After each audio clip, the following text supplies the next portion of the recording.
actually entering, who's actually getting into all the struggles and everything.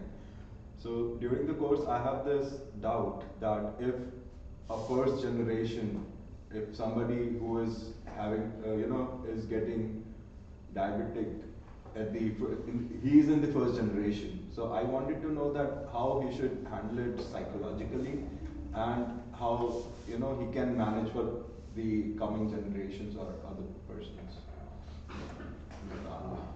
That's a very sensitive thing. I think first let's see if somebody is saying that I'm for the first generation to get diabetes. That may not be 100% true. Okay. Because there are instances where probably a parent or a grandparent never got them tested. Yes. So when we are talking of prevalence of diabetes, when we are talking about who is getting diabetes, who is not, this is the thing which we have to keep in mind, that probably in older times, not many people got themselves tested, and not many society was not screened for diabetes. So a lot of generations probably go unnoticed that they had diabetes. Okay. So that you have to keep in mind. You may not be the first generation to get diabetes. You may be that you had, your parents also had, or grandparents also had diabetes. Could be possibilities there. Okay. Anyway, if you're getting you're diagnosed diabetic for the first time, how do you handle it psychologically? I think that's very relevant. That it is not a disease to be afraid of. That is why we are talking about the awareness of diabetes. When a person comes to me with typhoid fever or tuberculosis, I never said that you need to learn about it. You need to chikungunya. There was nothing to learn about it. But diabetes is a disease, for that matter, all lifestyle-related diseases, be it hypertension, coronary artery disease, and other cardiovascular diseases, diabetes mainly. The lifestyle, how you handle your disease, what is the contribution you can do to your own treatment is of paramount importance. It is said that patient has to be an active partner in its management. It is not the doctor's role. Typhoid, fine, I write him a prescription, he takes it for 5 days, 7 days, he's all right. But diabetes, you have to live with diabetes. There's practically no cure for it. So the role of the patient is very important. And when the role, or you have to live it for the whole of life, the psychology plays a very important role. I always say that there should not be any stress that you are a diabetic. You can lead a virtually a same quality of life which a non-diabetic lives. So that has to be inculcated. That is not a bad thing to have. My friend has already said that Wasim Akram is a diabetic. He is a juvenile diabetic, type 1 diabetic. Imagine what quality of life he is leading. Yes. He's excelled in his sports, he's excelled in his public life, everywhere. So that is, you should take the disease psychologically. That's nothing. It can be managed very well. The only thing I need to do is, from rest of others, is that I need to be compliant. I need to be aware of the disease. I need to obey the instruction of the doctor and lead a good quality of life. Yes. Talking that what you need to do about your second generation is, you need to just swallow the fact that it is a disease which runs in family. It has a genetic composition, predisposition is there. So the chances of your next generation, your sibling, getting diabetes is higher than the rest of the society. So lifestyle modifications are much more important to them than the rest of the society. You need to say that your children, diet control or lifestyle, physical exercise, activity have to be inculcated in them right from childhood. Okay. So, as you touched that people who are suffering with other diseases, they can still get away with it, the temporary disease, but this is the disease that you have to live with. So, means in my personal life, I have ankylosing spondylitis, that is HLA-B27, the gene is positive in my blood. And I believe that there are other diseases as well which are similar to, the diseases in which you have to live with them. They are not life shortening or anything, but you have to live with them. So in my case, the protein intake, and there are a lot of dietary things that I have to comply with. So if if a person like me becomes a diabetic in future, so how he should manage? I'm just talking about the management of the disease, because I cannot take a lot of protein, because autoimmune disorder, the protein gets unused. Incidentally, diabetics also don't have to take high protein. Okay. Now you've raised a very pertinent question: managing diet or managing medicine. You see, most of the mistakes happen when patient do not declare that they have this disease also. We call it, technically we call it comorbidity. If a person's got diabetes, he's got cholesterol, he's got hypertension, he's got ankylosing spondylitis, he's got peripheral vascular disease, he's got some hearing disorder, they do not mention it to doctor.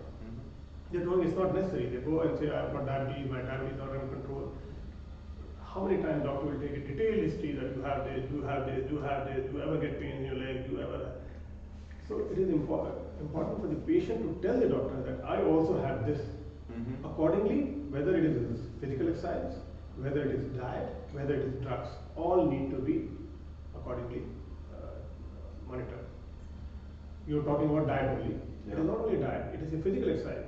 If a person has got a disc prolapse, I can't tell him that you do 30-40 minutes of jogging or running every day because the diabetes will get under control. You'll end up with this bad disc prolapse tomorrow. So that's the way. Diet. Protein is not the issue because diabetes don't have to take high protein. But if the disease is got a tuberculosis, I'm asking to take more protein. But he's got ankylosing spondylitis, he can't take protein. Yeah. It is a domain. It is the efficiency of the doctor to handle things, put things, everything together. Incidentally, that that's very sensitive to me. There, the role of the family physician these days is very important. When you go to a orthopedic specialist, he would only treat your ankylosing spondylitis, would not know whether you are diabetic, whether you have hypertension, whether you have this. You go to a cardiologist, he would only look at the 4 inches organ, that is your heart, he will not look at anything else. That's very unfortunate in our country. People are becoming more and more organ specialists or a disease specialist, but no one treats human body as a whole. Human body is very complex. There are a lot of social, economic, and psychological issues which one needs to address. So, having a good physician who is concerned about your health in toto is very important. Yeah. So I have this one last thing that I wanted to ask you, that if at certain stage people who are already suffering with other disease and diabetes, and they have, they might face some troubles in which they cannot get out of it. So in that situation, so how do you manage your disease? Means, is there a way by which we can actually pre-plan our management? For example, a lot of times in my case, since I'm suffering, so winters are a bit trouble for me. So in diabetes, is it something? Is it a situation in which we have to pre-plan something and go so that we don't have it? Because as Ashok uncle said that during sports or during things, so they need to manage it beforehand. Very, very, very important. Yeah. I think in my during the course, in my post also, one of the session was diabetics. The important issues will come when you're traveling, when you're sick, and when you're fasting. Indians are very fond of fasting. The Janmashtami fast, the Karwa Chauth fast, and our Muslim brothers fast on Ramadans. So, in context of diabetes, I'm talking about traveling is very important, where you need to do a lot of planning.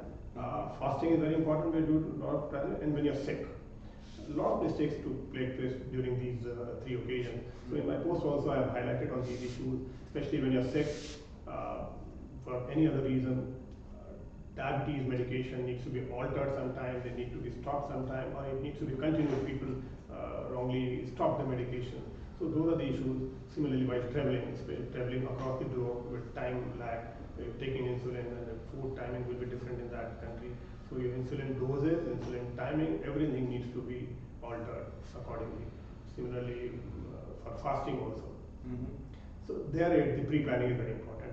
Every patient needs to sit with the doctor, tell him that this is going to be the situation. I'll be telling across the globe, there'll be a day and night shift there.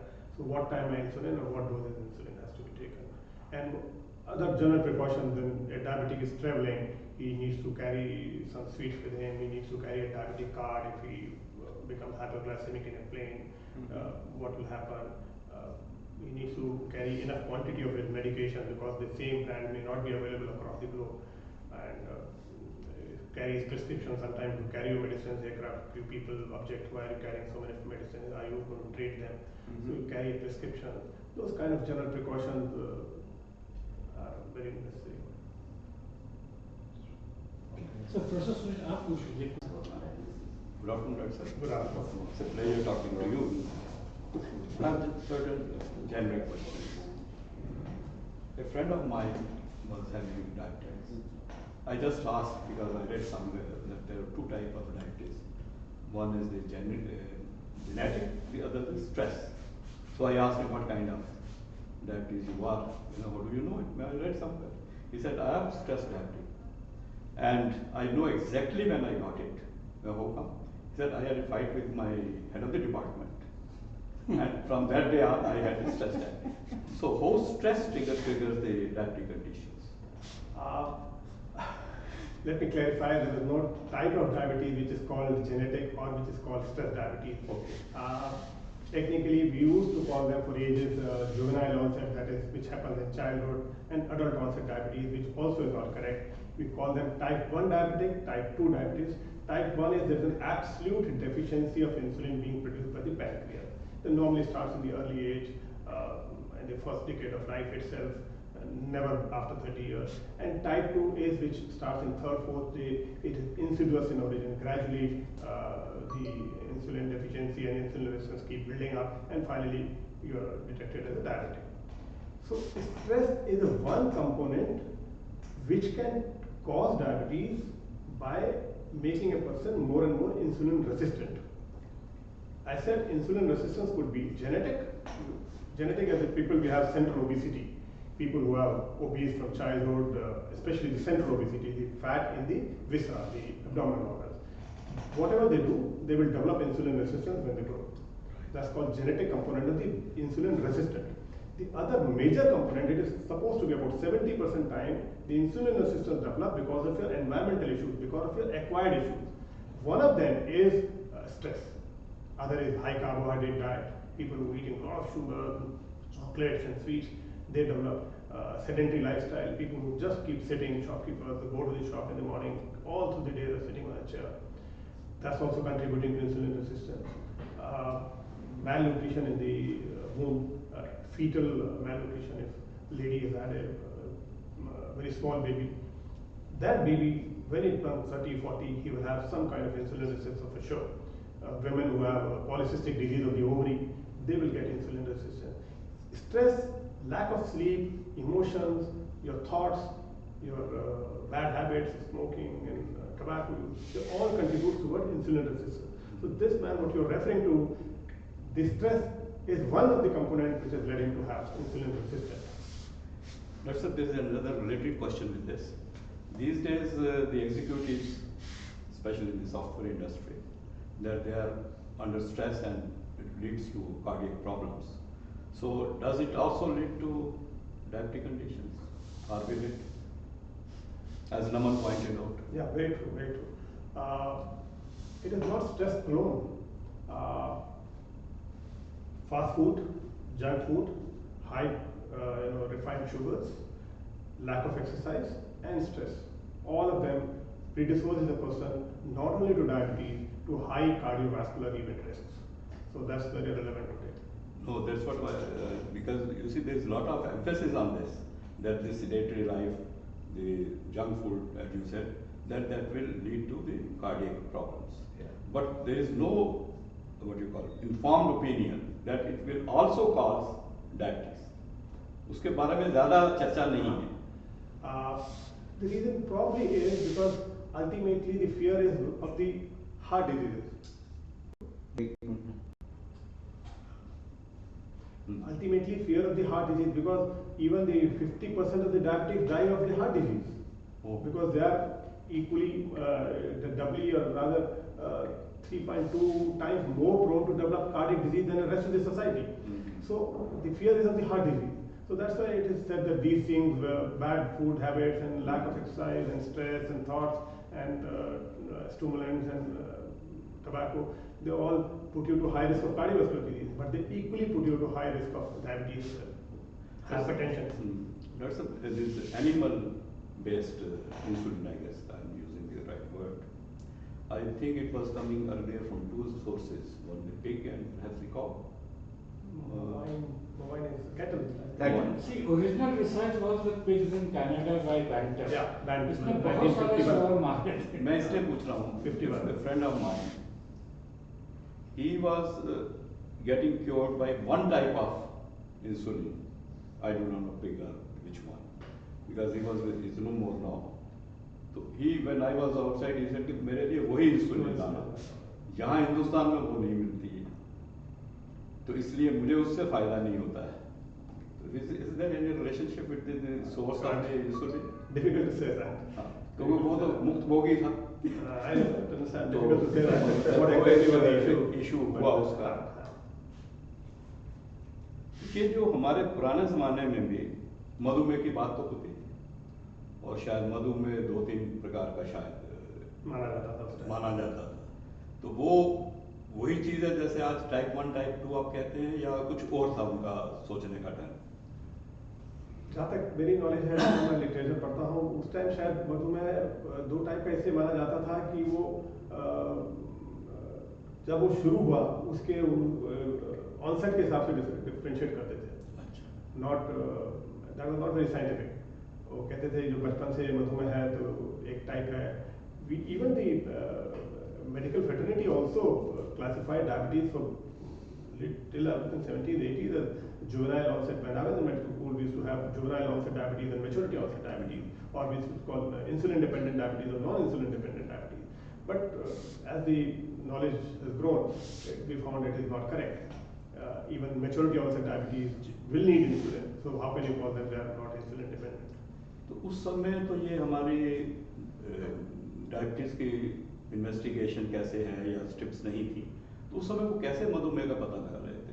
हम देखते थे कि urine के पास चींटियां ना वो तो खैर If I नहीं ऐसा right now, the oldest method known to me, which being mentioned in few stories, is that when people used to pass urine and this, because there was so much of sugar in that, और उस समय शायद and the other things which people have mentioned was non-healing of ulcers. Whenever they had wounds, they were not healing. Anybody who is eating well but losing weight, is eating well, passing a lot of urine, drinking a lot of water, but still not putting on weight. They were the suspicious issues. they would correlate this कि वो जो है, could he be having a mधुमेह? लेकिन उस समय दवाई वगैरह थी कोई ऐसा है? हर्ब से ट्रीट करते थे. Because our literature is that insulin was invented in 1951. So I don't know what was there before that. But definitely we had products, oral agents were there. Oral agents, I remember the first oral agent was something in 1920 or 1930, then it was found to have anti-diabetic properties. Thank you, Doctor. Pleasure talking.